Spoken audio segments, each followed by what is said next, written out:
ഈ കടലുക്കും ആകാശത്തുക്കും ഇടയിലുള്ള ദൂരം എനിക്കും അവനുക്കും. Yes, I'm forever in a long distance relationship with my love.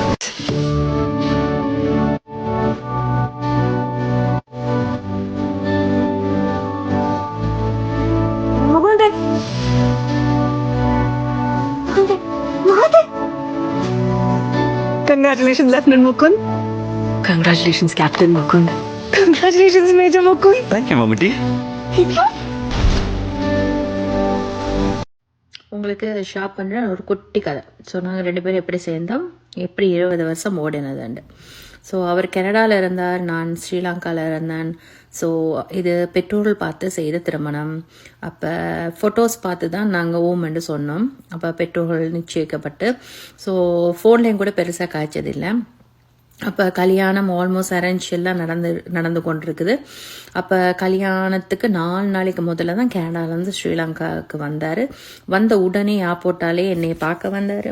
பிடிச்சிருக்கான்னு கேட்டார். எஸ்ன்னு சொன்னேன்னா, என்ன சொன்னாலும் பெற்றோர்கள் பார்க்குற திருமணம் அந்த நேரம் நாங்கள் ஓமென்று சொல்கிறது, ரைட்? ஸோ அதுக்கு பிறகு நானும் ஓமன் சொன்னேன். அப்போ கல்யாணம் டாம் டூமன்னு நடந்தது. பிறகு என்னோட 1 வீக் தான் இருந்தார். 1 வீக்கு பிறகு கனடாவுக்கு போனார். கனடாவுக்கு போய் 1 வருஷத்துக்கு பிறகு தான் ஸ்பான்சர்ஷிப் எல்லாம் அலுவல் நடந்து அதுக்கு பிறகு அவரோட போய் சேர்ந்தேன்.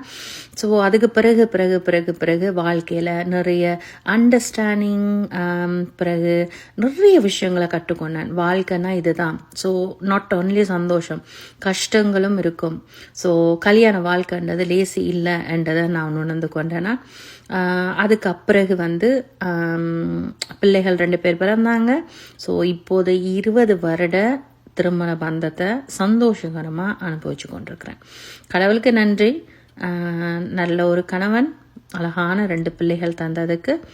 ஸோ இதுதான் குட்டி குட்டி குட்டி கதை. ஸோ பெரிய கதையை நான் சின்னதாக சுருக்கி சொல்லியிருக்கிறேன் நான். ஸோ இது மாதிரி உங்களுக்கும் அனுபவங்கள் இருக்கும். விருப்பமெண்டா கமெண்ட் செக்ஷனில் ஷேர் பண்ணுங்கள். ஸோ உண்மையிலே திருமணம்னு சொல்கிறது கஷ்டம், சந்தோஷம் எல்லாமே கலந்திருப்பது தான் திருமணம். திருமணத்துக்குள்ளே அண்டர்ஸ்டாண்டிங், ஈகோ இல்லாமல் விட்டு கொடுத்து வாழ்கிறது தான் உண்மையான திருமண வாழ்க்கை. ஸோ நான் அதை நிறைய கற்றுக்கொண்டேன் நான்.